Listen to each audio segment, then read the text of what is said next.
Pleasure here to share a bit of Edmonton's policy that we have with respect to energy transition and climate adaptation.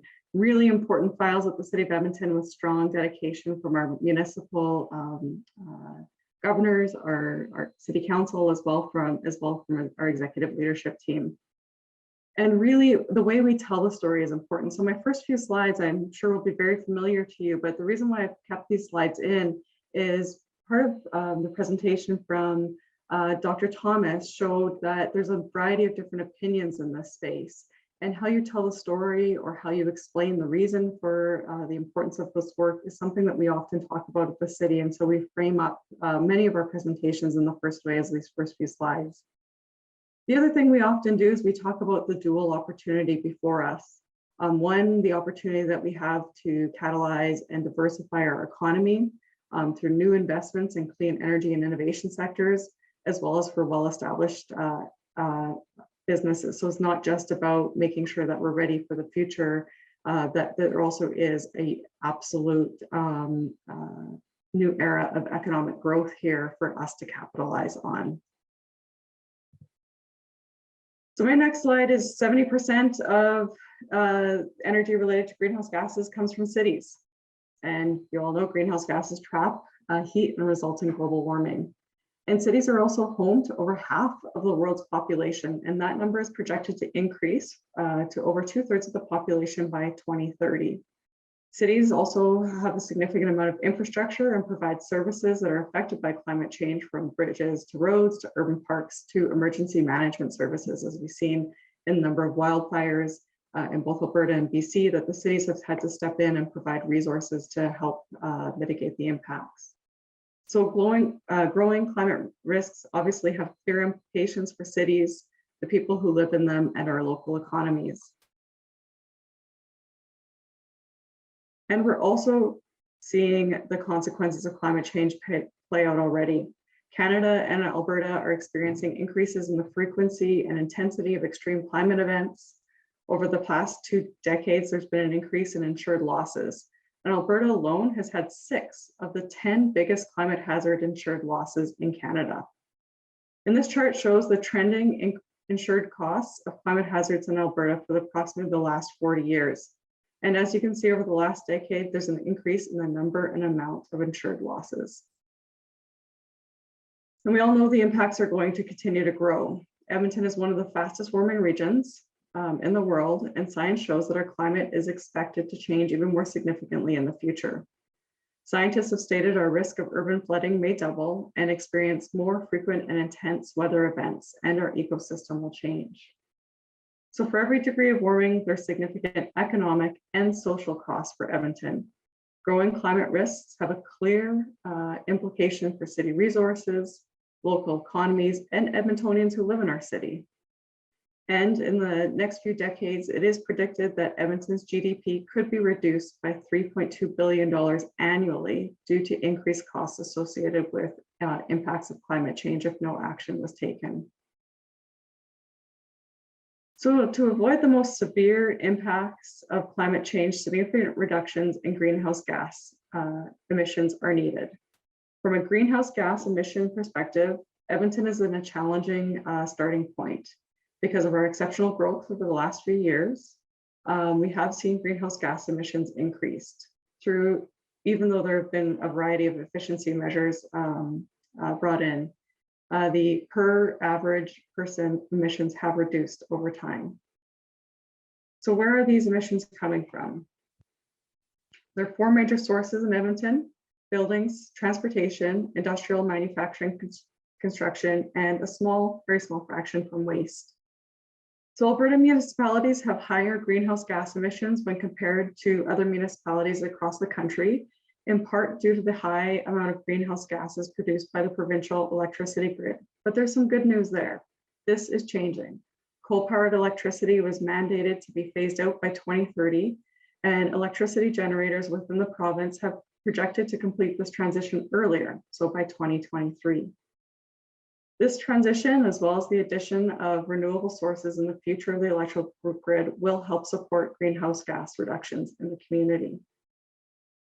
However, this alone is not enough. So the City of Edmonton saw that there is a great need for us as a municipality to have a role in this space. And we're addressing climate change in two ways. First, energy transition. We're taking actions to reduce greenhouse gas emissions that cause climate change. And this is the focus of the City of Edmonton's energy transition strategy. And our second response is about adaptation. Adaptation refers to the actions taken to prepare for and respond to the risks, as well as any opportunities of a changing climate. This is the focus of our Climate Resilient Edmonton adaptation strategy and action plan.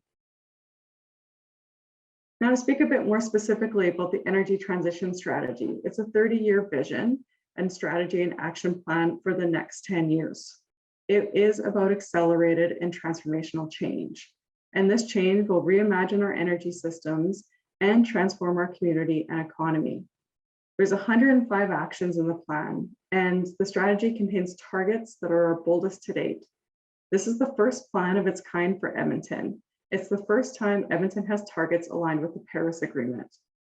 And this plan recognizes the urgency of the challenge, as well as the economic opportunity it creates, and presents actions at a pace and scale that is even more accelerated than our previous work in this space. The strategy identifies 4 pathways for areas of transformation. They're interconnected, and their actions in all of them are going to be needed to meet the goals. They are a renewable and resilient energy transition, emissions neutral buildings, low carbon city and transportation, carbon capture and storage, and nature-based solutions. And underlining all of these is recognizing that we will need climate solutions leadership through this. We will need to work with the business community. We're going to need to work with Edmontonians. We look forward to working with researchers at the University of Alberta and maybe the University of Calgary. That was a joke. As we continue to transform our city. Really, it's going to take everybody together to look at how we generate and use energy and how we move around the city, how we construct and renovate buildings, and how we attract investment and innovation in our energy sector. The second really important plan is our climate resilient Edmonton adaptation strategy, which focuses on preparing for and responding to the impacts of a changing climate and what that'll have in our community and on the city as a whole. This is the first ever strategy to prepare the city for a changing climate and will require things like transforming how we design, build, and operate our city. The strategy will increase our city's climate resilience and minimize the exposure of our people and our assets to climate change and take advantage of new opportunities as we arise. This strategy identified 5 interconnected and transformative pathways: science and evidence-based decision-making, preparing for changing temperatures, preparing for changing precipitation, preparing for changing weather extremes, and preparing for changing ecosystems. Now, exciting things to report. We just don't have strategies or policies in place. We're actually bringing those policies to life with a number of decisions that have been made by our council. And so our efforts to become a more climate resilient and energy sustainable city are not starting today, they're already clearly underway. Early work began as early as the 1990s, and we took a significant step forward in 2015 under leadership of our previous council. And over the last 6 years, serious efforts have begun or are underway. We know that the decisions made today about how we design and build our city, transportation systems, infrastructure, and energy will set the course for our future greenhouse gas emissions. So we understand the importance of the work. There's a number of things underway. You'll see construction of the expansion of the LRT system. We've got protected bike lanes in our downtown, 40 electric buses, curbside electric charging stations, as well as EV charging, and we continue. And there's more. Let me share some more. We also have actions for residential solar rebates. We have a downtown district energy system that's been approved. We have rebates to support home energy labeling and large commercial building energy benchmarking. And we've been evaluating the risks and identifying adaptations for city infrastructure. We also have Blatchford, one of our large scale. I'm sorry, I've lost my spot in my notes. I apologize, I'm on the wrong slide. So district energy systems, and we have our world's first commercial scale facility that turns household garbage into biofuels and renewable chemicals. And we have solar systems that will be installed on 5 city facilities, with more being planned in 2022. We have began construction in the carbon neutral battery development, and there are people living there now. We have offers for energy efficiency and rebates to support home energy labeling and large commercial energy benchmarking. We've been evaluating the risks identified with our infrastructure, and we're very close, we're very excited about this one, to launching our new program called the Clean Energy Improvement Program, which provides homeowners and organizations access to low-cost financing to make energy efficiency upgrades and/or renewable energy installations to their properties. And then it's a financing program that is then repaid by the property owner through the owner's property taxes.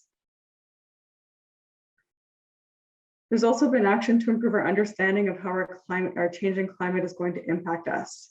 There's been a complete community-wide vulnerability and risk assessment.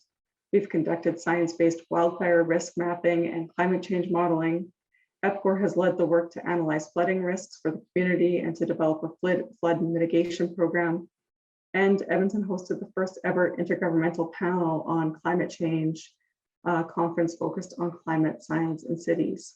So these are just a few examples of some of the actions that are underway.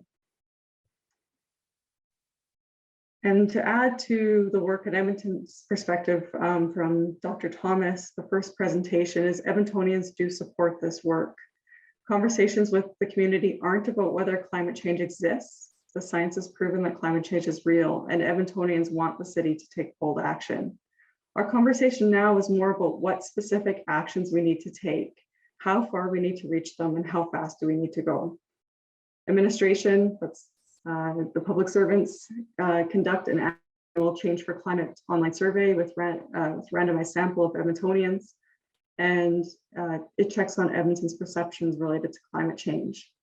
And these results show that even as we focused on recovering from COVID-19 and the relaunch of our programs and services in a reimagined way, 74% of Edmontonians still are still concerned about climate change, and 75% agree that we need to take action now. And I do believe that the political will exists as well with our new council. We've got 8 new council members and a new mayor, Mayor Sohi, who are also very dedicated to this file. So though we've started on this journey, there's still much more transformational work to be done. Over the next 30 years, we'll be changing our city, our energy systems, the way we move around, and the buildings in which we live, work, and play. We have goals of becoming a carbon neutral corporation by 2040 and being a carbon neutral community by 2050. This will require a citywide zero emission vehicle charging network and active transportation network. This will have us reimagine where energy comes from through district energy systems and more solar installations through our city. And there's also going to be more to do to adapt and prepare our city infrastructure for our changing climate.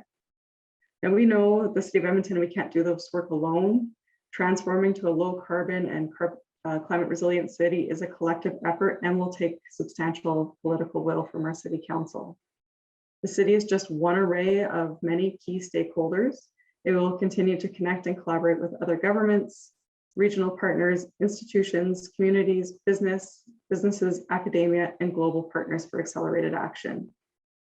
Partnerships and a willingness to work together will be required to achieve climate resilience outcome, and significant public and private investment is going to be required. We've estimated for our plan $42 billion over the next 30 years. However, because of the urgency to act and the need for accelerated climate changes, a significant portion of that investment is needed in the next 10 years. An average of about $2.4 billion per year of private and public investment is needed. So I think it goes without saying that climate resilience and climate energy challenges have both opportunities and challenges for us. And we're very excited the City of Edmonton to have the opportunity here to share the journey of making policy, bringing policy to action, and that we've got lots more to do. And we look forward to working with the community on those future actions. Thank you for the opportunity today.